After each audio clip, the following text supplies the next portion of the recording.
એ કાળિયા ઠાકર, એ મારી મરતોલી વાળી ચેહરભાઈ, આ તો ઘણા દાડે એક વાત કરવી છે યાર.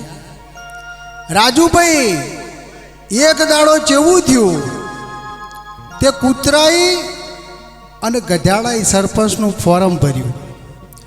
એટલે કૂતરાઈ ને ગધાડાઈ સરપંચનું ફોરમ ભર્યું. એટલે કૂતરાના મનમાં તો એવું હતું કે હું પટ્ટી મારીને બે ગોમ સિંહાસન મેલ્યું હતું, સિંહાસન ઉપર જઈને હું બેસી જોઈ ને હું સરપંચ થઈ જોઈ. ગધાડું થોડું દોડી શકશે. એટલે ગધાડાઈ ને કૂતરાઈ બે દોડવાનું ચાલુ કર્યું. શરત એવી હતી કે જે પહેલો સિંહાસન ઉપર બેસે સરપંચ.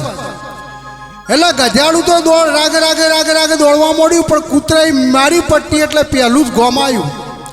એટલે ગોમમાં એના સમાજનો કૂતરો હતો એ બધો દોઢો થઈ ગયો, લહુરા ભરવા માંડ્યો કૂતરાને.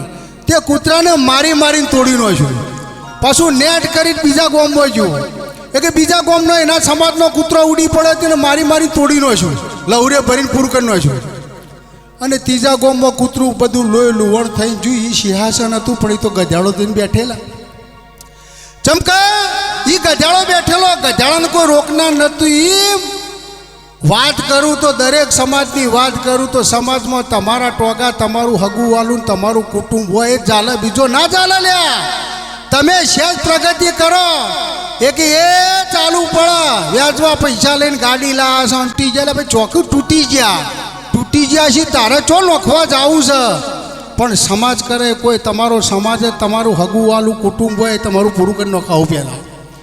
એટલે આવું પૂરું થાય ને રાજુભાઈ, એક ગધાડો સરપંચ બની જાય. શું થાય? અને આપણે પછી યોને સલામ મારીએ. સલામ ચાણે મારવી પડે? સમાજ તમારું કાકા કુટુંબ તમારા ભેગું ના હોય, તમારે બીજાને સલામ મારવી પડે.